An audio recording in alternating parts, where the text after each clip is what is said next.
আসসালামু আলাইকুম ওয়া রাহমাতুল্লাহি ওয়া বারাকাতুহু। সম্মানিত বন্ধুগণ, আপনারা সবাই ভালো আছেন? আমি আপনাদের দোয়ায় আল্লাহর রহমতে ভালো আছি। আপনাদের মাঝে আরেকটি নতুন ভিডিও নিয়ে হাজির হলাম। ভিডিওটি হলো স্বামী স্ত্রীর অমিল হইলে মিলনের তদবির। স্বামী স্ত্রীর মাঝে কোনো প্রকার ঝগড়া বিবাদ হইয়া অমিল হইলে শুক্রবার দিন ইমাম যখন মিম্বরে উঠে তখন অথবা সূর্য উদয়ের সময় মেশক, জাফরান, লবঙ্গ, লবণ মিশ্রিত কালি দ্বারা প্রথমে হযরত মুসার মায়ের নামে লিখিয়া নিম্ন তাবিজটি লিখিবে। অতঃপর উহা স্বামী স্ত্রীর নিদ্রা যাওয়ার স্থানে রাখিয়া দিবে। তাবিজের ভিতরে মেয়ের মায়ের নাম, স্বামীর নাম এবং স্বামীর নাম লিখবে। স্বামীর নাম ও তাহার পিতার নাম লিখবে। তো ইনশাআল্লাহ আজিজ বন্ধুগণ, যদি কোনো স্বামী স্ত্রীর ভিতরে অমিল হয় তাদেরকে মিলানোর জন্য এই তদবির খুব পরীক্ষিত। তো বন্ধুগণ, আপনারা যদি এই তদবির নিতে চান স্ক্রিনে নাম্বার দেওয়া থাকবে, ওই নাম্বারে যোগাযোগ করবেন। ইনশাআল্লাহ আজিজ তদবির করে দিব, আপনারা ফল পাবেন।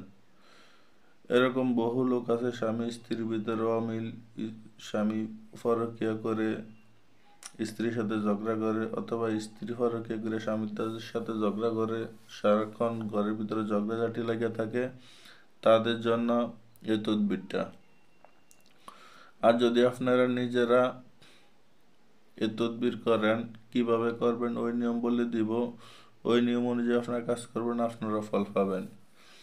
নিয়ম বলার আগে আপনাদেরকে বলবো, যারা এখন আমার চ্যানেলটাকে সাবস্ক্রাইব করেন, আমার চ্যানেলটাকে সাবস্ক্রাইব করে পাশের বেল আইকনটি বাজিয়ে রাখবেন।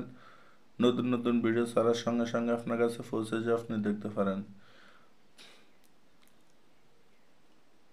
পাশে থাকা শেয়ার বাটনটি চাপিয়ে বন্ধুদের মাঝে শেয়ার করে দিবেন। বন্ধুদের জন্য দেখতে পারে, দেখে উপকৃত হতে পারে।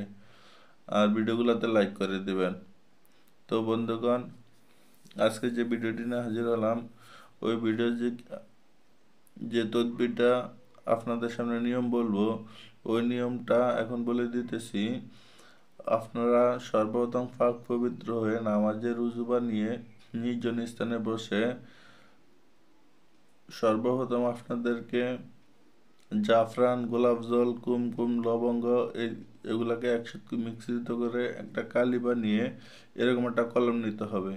কলম নিয়ে নির্জন স্থানে বসে সর্বপ্রথম আপনাদেরকে 1001 বার দুরূদ শরীফ পাঠ করে নিতে হবে। তারপরে 101 বার সূরা ফাতিহা, আউযু বিসমিল্লাহ সহকারে পাঠ করতে হবে। তারপরে এই নকশাটা লিখতে হবে। নকশাটা আমি ভিডিও শেষে দিয়ে দেবো, ওখান থেকে দেখে দেখে লিখবেন।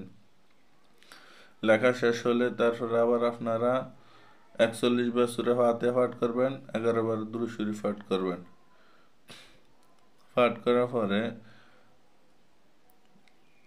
যে কাগজের টুকরাটাতে আপনারা লেখছেন ওটার উপরে ফু দিয়ে ওই কাগজটাকে স্বামী স্ত্রী যে ঘরে শোয় ওই ঘরে রেখে দিবেন।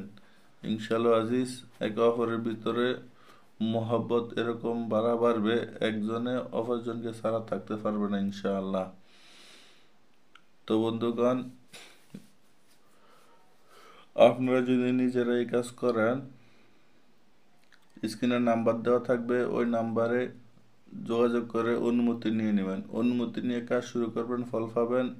অনুমতি না নিয়ে কাজ শুরু করবেন, কোনো ফল পাবেন না। তো বন্ধুগণ, আমি যে বলেছিলাম নকশাটা দেখাবো, এই নকশাটা এখান থেকে নকশাটা দেখে দেখে লিখবেন। এই যে নকশাটা, এই নকশাটা এখান থেকে দেখে দেখে লিখবেন। তো আজকে ভিডিও পর্যন্ত, দেখা হবে নতুন ভিডিওতে। ওয়া মা তাওফীক ইল্লা বিল্লাহ। আসসালামু আলাইকুম ওয়া রাহমাতুল্লাহি ওয়া বারাকাতুহু।